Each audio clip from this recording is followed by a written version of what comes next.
자, 여러분, 안녕하세요. 우리 방금 미술의 이해라는 수업 듣고 왔잖아요. 지금부터는 선생님이랑 초현실주의의 이해라는 것을 주제로 배워보도록 하겠습니다. 자, 여러분, 눈이 있어서 깜짝 놀랐나요? 이 그림은 바로 마그리트가 그린 그림인데요. 마그리트는 바로 우리가 오늘 배울 초현실주의의 대표적인 작가입니다. 자, 그러면 그 다음으로 넘어가 볼까요? 그러면 오늘의 학습 목표는 무엇일지 다 같이 살펴보도록 하겠습니다. 자, 첫 번째 학습 목표는요. 초현실주의의 등장 배경에 대해서 설명할 수 있다. 초현실주의라는 그림이 어떤 이유로 그려졌는지 그 이유를 알아야 확실하게 이 사조를 이해할 수 있죠. 자, 그리고 두 번째, 마그리트의 작품 제작 기법에 대해 설명할 수 있다. 마그리트가 어떻게 작품을 제작을 했는지 두 가지 기법이 있는데 그거에 대해서 오늘 배워보도록 하겠습니다. 자, 그럼 먼저 초현실주의의 등장 배경 먼저 배워야겠네요. 자, 초현실주의는 몇 년도에 등장했나요? 그쵸, 여기 써있죠? 바로 1924년에 등장을 했어요. 그럼 이 1924년은 바로 우리가 1900년대 가장 되게 뜨거운 감자였던 뭐예요? 그쵸. 제1차 세계대전 그리고 제2차 세계대전이 있었죠. 근데 이 1차 세계대전은 14년도에 발발하게 되고 그리고 2차 세계대전은 40년경에 발발하게 되죠.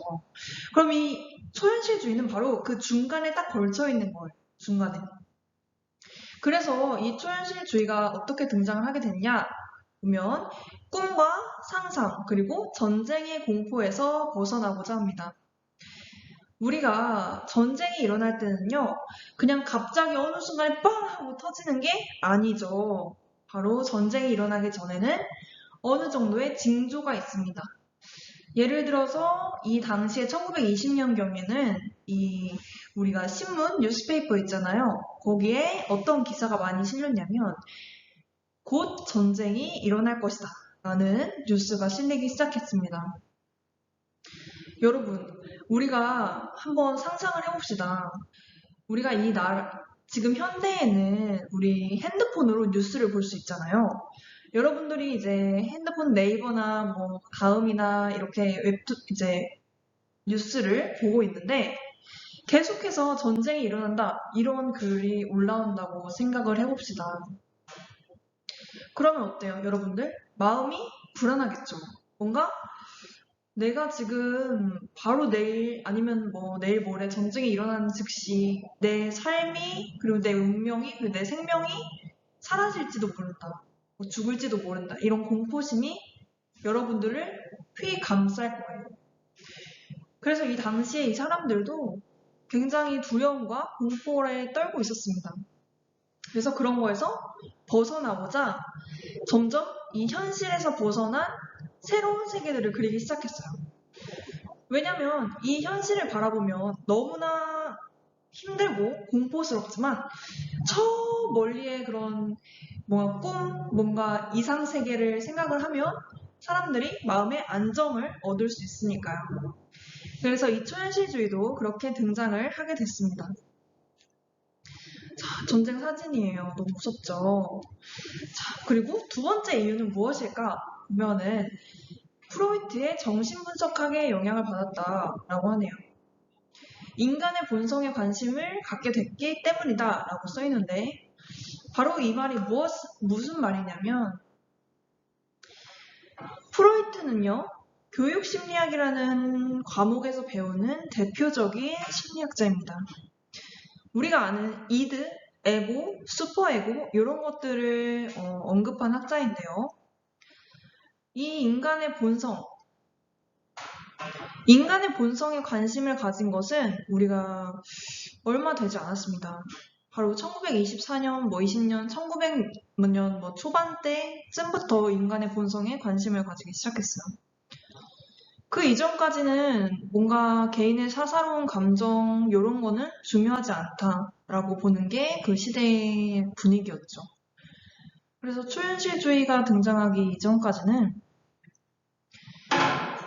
미술이란 인간의 어떤 마음이나 감정이나 이런 것들을 위하여 존재하는 게 아니다 라고 보았어요. 그래서 그 이전에는 바로 미술은 반드시 이 삶에 도움이 되어야 해.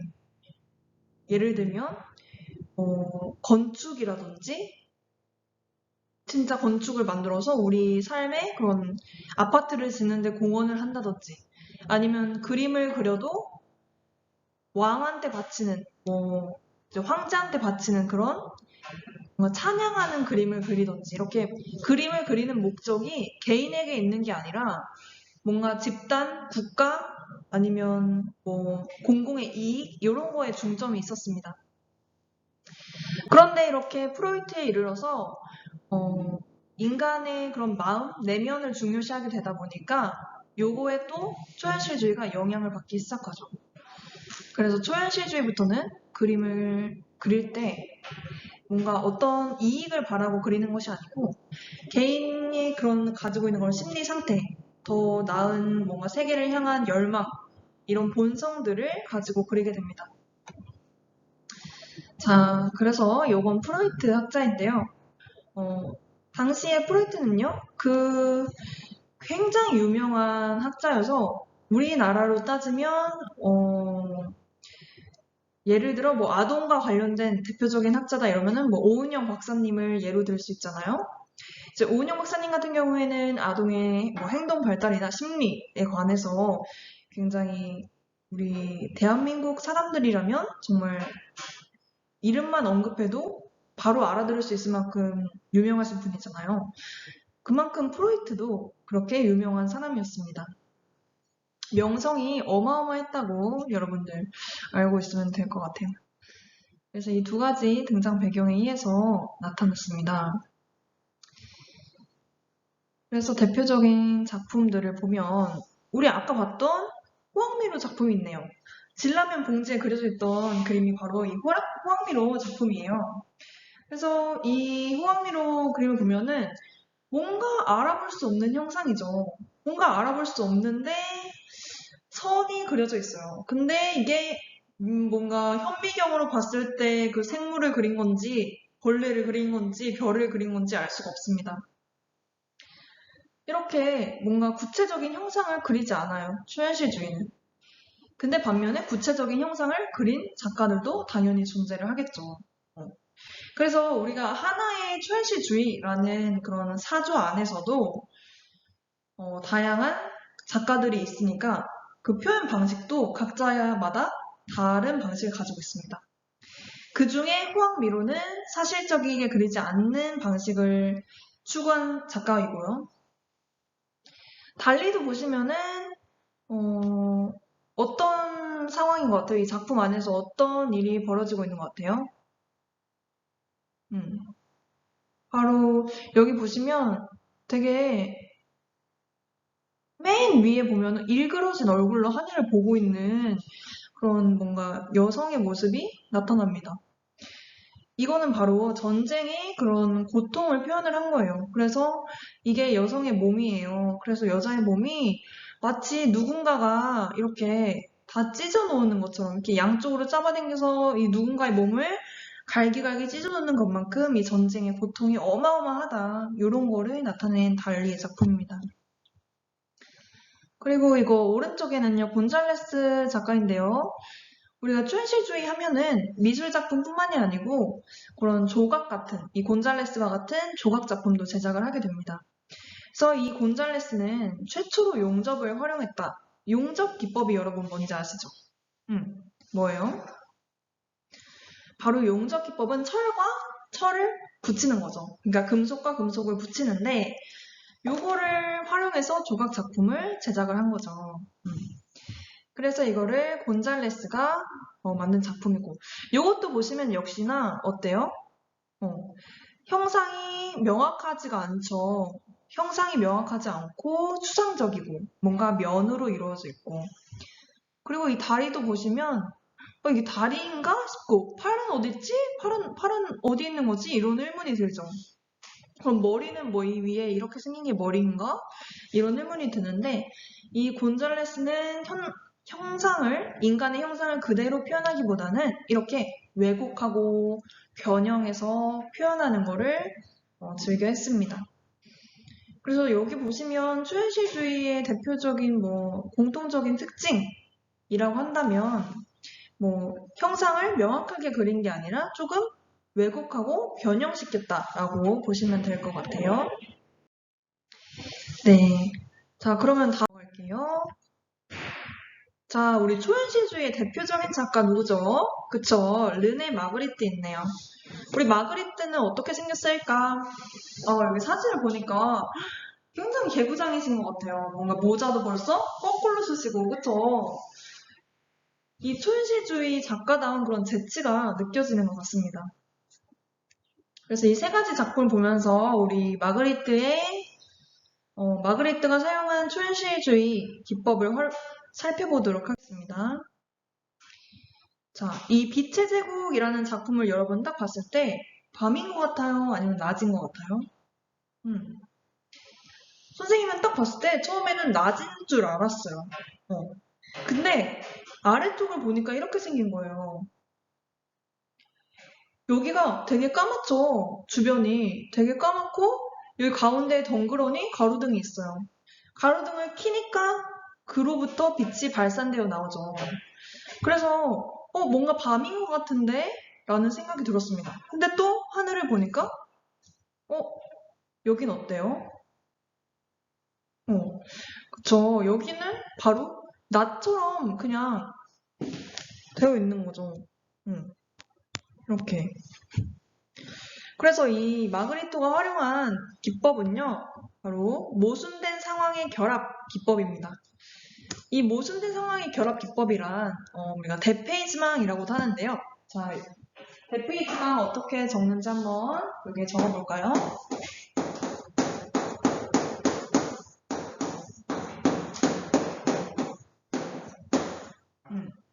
대페이지망이라고 합니다. 이게 무슨 뜻이냐 하면 우리가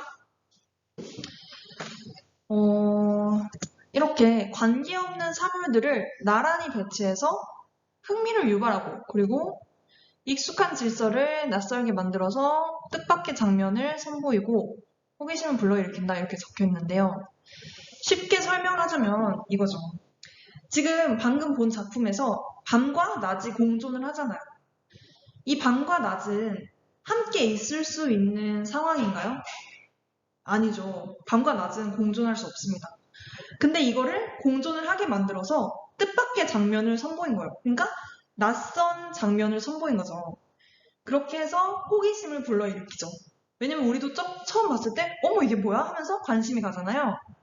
이런 식으로 뭔가 관계없는 공간, 관계없는 사물 이렇게 두 개를 배치를 해서 흥미를 유발하는 그런 기법을 모순된 상황의 결합이라고 합니다.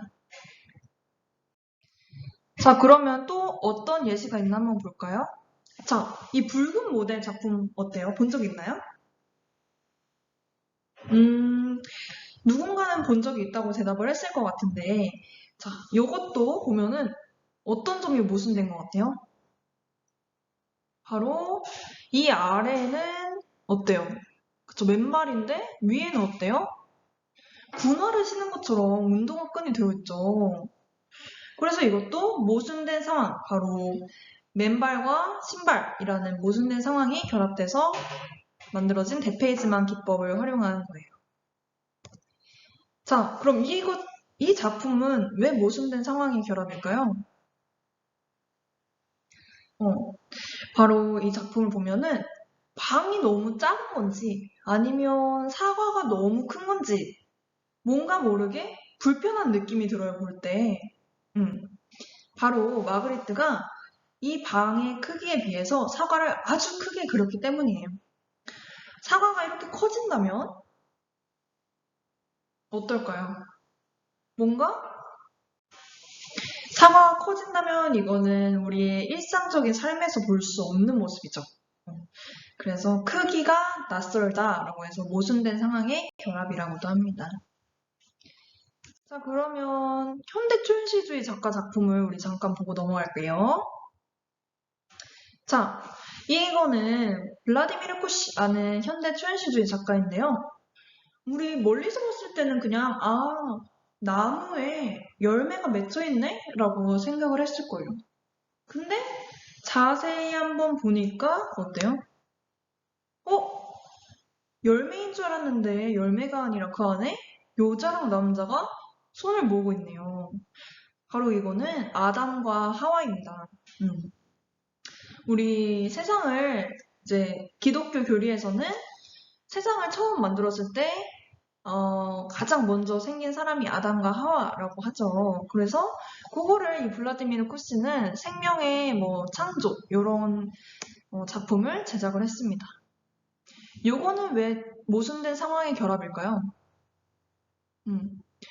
바로 열매인 것처럼 보이지만 막상 봐보니까 열매 안에 우리가 아는 모습이 아니라 사람이 들어가 있는 그런 낯선 조합이 되었죠. 그래서 이것도 모순된 상황의 결합이라고 할 수 있습니다. 그러면 이 두 번째 작품은 어때요? 여기를 보니까 코끼리 같긴 해요. 그쵸? 근데 여기 갑자기 머리가 아니라 뭐가 있어요? 트럼펫이 있네요. 이렇게 코끼리의 머리를 트럼펫으로 바꾸어서 서로 다른 사물을 결합해서 모순된 상황을 만들었습니다. 이것도 현실주의 작품이죠. 그리고 두 번째, 이제 마지막으로 마그리떼 작품 기법 두 번째를 알아볼 건데요. 자, 어떤 작품을 제작했을까 보니까 이미지의 배반이라는 작품이네요. 요거는 마그리트가 언어의 관습 파괴라는 기법을 활용한 거예요. 이게 왜 언어의 관습 파괴지? 라고 생각이 들 텐데 우리 같이 생각을 해봅시다. 왼쪽에 있는 작품을 보았을 때요. 여러분 딱 어떤 느낌이 들어요? 요거를 딱 보았을 때? 요거를 딱 보았을 때 요거는 파이프다 이런 생각이 들죠? 파이프다. 뭔가 옛날에 우리 서양에서 담배를 필 때 이런 데다가 담배를 폈을 것 같지 않아요? 근데 이 파이프다라고 했는데 이 밑에 있는 이 글씨를 한번 읽어봅시다. 요거를 영어로 번역을 하면은 It is not a pipe 라는 말이에요. 그러면 It is not a pipe. 왜 파이프가 아니라고 이 밑에 문구를 달았을까? 바로 마그리트는 언어의 관습을 파괴해서 본인이 기존에 있는 의미를 파괴해서 새로운 의미를 만들어내려고 했습니다. 이게 이 당시에 그 역사적인 흐름이랑 연관이 되는데 지금 한번 가볍게 설명을 해보자면 이 당시에 아까 어떤 분위기라고 했어요? 사회적으로? 전쟁이 일어난다고 했었잖아요. 전쟁이. 그럼 전쟁이 일어나면 사람들이 과학기술이라는 것에 대해 굉장히 부정적인 태도를 갖게 돼요. 왜냐면 전쟁의 그런 무기들, 자, 전쟁의 무기를 만들죠. 전쟁의 무기. 그럼 이 무기는 뭐로 만드는 걸까요? 뭔가 엄청난 그런 과학 기술로 만들겠죠. 과학 기술로 만드는데 원래는 우리가 과학 기술이 1900년대 이전에는 별로 발전을 안 했어요. 산업혁명 이후에 조금씩 발전을 하기 시작해가지고 이 당시에는 뭔가 과학 기술이 막 그렇다 막 발전했다 할 정도까지 발전이 안 됐었는데 이 전쟁을 준비하면서 굉장히 많은 그런 뭔가 지식, 과학에 대한 지식 이런 거를 전쟁의 무기 개발하는 데 쏟아 부은 거예요. 그래서 그 전까지는 사람들이 과학 기술에 대해서 긍정적인 견해를 가지고 있었어요. 예를 들면, 저 과학 기술 때문에 우리의 삶이 더 풍요로워질 거야. 뭔가 우리가 어렵게 지금 노동을 하고 있지만, 이제 과학 기술이 발전이 되면은, 이렇게 어려운 일들을 로봇가 뭐 다 해줄 거야. 아니면 좀 우리의 몸이 더 편해지고, 아니면 우리가 건축을 할 때도 힘들게 하지 않고 기계의 힘을 빌릴 수 있을 거야. 그리고 우리는 더 아파지지도 않을 거고, 의료기술도 더 발달할 거고, 이런 식으로 생각을 했단 말이에요. 근데 그런 식으로 생각을 했는데, 문제는 그 사람들의 기대에 져버리고, 전쟁에 과학기술이 많이 활용이 됐다는 거예요. 그래서 그래서 사람들이 이제 과학기술에 대해서 굉장히 거부 반응을 갖기 시작합니다. 그러니까 그 이전에는 당연시 여겨지던 게 그런 고정관념들이 이제는 거부되기 시작하는 거예요. 그래서 이 마그리트도 그 영향을 받아가지고 아 그러면 지금까지의 그런 고정관념들 뭔가 과학기술은 무조건 좋을 것이다. 이런 관념들을 깨길 원했던 겁니다. 그래서 이 마그리트도 이 파이프를 그릴 때 이게 파이프인 것 같지? 근데 이거 파이프 아니다? 왜 파이프 아니게? 라고 말한 거예요. 그럼 우린 뭐라고 할까요? 왜 파이프가 아니지? 여기 파이프를 그렸잖아. 네가 파이프를 그렸잖아. 이렇게 할 수 있는데 마그리트 입장에서는 그게 아니었던 거죠. 요거를 가지고는 이 작품을 가지고는 담배를 피울 수가 없잖아. 이게 어떻게 파이프야? 파이프 아니지. 라고 마그리트가 대답을 한 거죠. 그러니까 이 언어의 관습 파괴라는 것도 마그리트가 초현실주의에서 활용한 또 하나의 기법이라고 보시면 될 것 같아요. 자, 이렇게 오늘 수업이 끝났습니다, 여러분. 우리 다음 시간에는 무엇을 할까요? 다음 시간에 미술부장 선출하고요. 각 반마다 미술부장 하고 싶은 친구들은 이제 생각을 해 두시고, 미술부장을 하게 될 경우에는 생기부에 기재가 되겠죠. 그리고, 그럼 다음 주에 뽑으면 되고요. 그리고 오프라인 수업으로는 이제 다음 주에 진행을 하게 될 거잖아요. 그럼 다음 주에는 우리가 오늘까지 했던 초현실주의를 이어서 하는 게 아니고요. 엽서 만들기를 진행을 할 거예요. 그렇기 때문에 초현실주의는 다음 주가 아니라 다다음 주에 하게 되겠죠. 그 다음 주에. 그쵸? 왜냐면 선생님이 아까 설명을 했잖아요. 온라인이랑 오프라인이랑 수업을 다르게 간다고. 그쵸? 그래서 이 오프라인 수업으로 할 때는 엽서 만들기 하고요. 온라인 수업으로 할 때는 초현실주의 작품을 제작하는 수업을 그대로 진행을 하겠습니다. 자, 우리 잠깐 마지막으로 이제 초현실주의 작품을 다다음 주에 제작을 해야 되는데 어떤 식으로 할 건지 맛보기로 2개만 보여드릴게요. 자, 어떤 친구는 이렇게 초현실주의 작품을 제작을 했어요. 그래서 이거를 보시면 여기 막 눈이 있고요. 여기 눈이 있고 입도 있고요. 여기 오리가 있어요. 오리가 뭔가 꾀꾀거리는 것 같아요. 뭔가 입을 벌리고. 그리고 여기는 뭔가 파도가 있네요. 그쵸? 파도가 있고 여기는 뭐 숲이 있는 것 같아요. 숲이. 그러면 이거를 만든 의도가 무엇인가 보았을 때 바로 자연의 그런 뭔가 자연이 회복되지 않는 그런 상황에 대한 경고를 나타내고 싶었다고 했어요. 예를 들면 여기 몰려오는 이 파도 같은 경우에는 이 울창한 그런 초록 색깔 숲을 덮어버리는 무시무시한 그런 환경 오염의 예시로 가져왔다고 합니다. 그래서 파도의 눈 보면은 굉장히 인상을 쓴 듯한 째려보는 눈이죠. 입도 막 화가 난 듯한 입을 가지고 있어요. 이렇게 해가지고 뭔가 이 숲을 쓸어버릴 듯한 약간 이런 모습을 하고 있습니다. 그래서 그 위에 오리는요, 꾀꾀거리면서 도망가려고 하죠. 그래서 이거를 가지고 어떤 의도를 가지고 작품을 만들었느냐, 이것도 중요할 것 같고요. 그리고 이게 여러 가지를 섞어서 모순된 상황을 결합해서 하나의 작품을 만들었잖아요. 그렇기 때문에 이것도 초현실주의 작품의 예시로 해당이 됩니다. 네, 마지막으로 이 작품은요. 차은우를 이제 예시로 썼네요. 근데 이거는 뭐냐면 팔이 되게 여러 개가 있네요. 그쵸?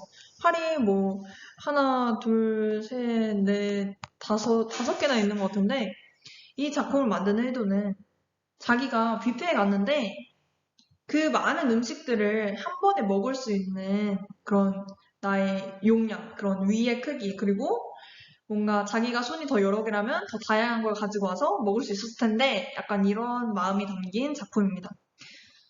그렇기 때문에 여러분들 이거 보시면 알겠지만 작품의 주제는 뭐 어떤 게 되든지 상관없어요. 하지만 그 작품의 주제가 지나치게 뭔가 수업과 연관이 너무 없는 느낌이 들면 안 되겠죠? 그러니까 요 정도까지는 괜찮습니다. 본인이 뭐 좋아하는 거 위주로 이렇게 하는 것도 괜찮고, 요거는 초현실주의 작품에 어떻게 해당이 되냐 하면, 보시면 지금 원래 사람의 팔은 2개잖아요. 그쵸? 근데 여기는 5개가 달려있고, 그리고 이 공간 안에 저렇게 사람 사진을 합성을 해서 뭔가 여러 가지 그런 낯선 조합이 만들어졌죠.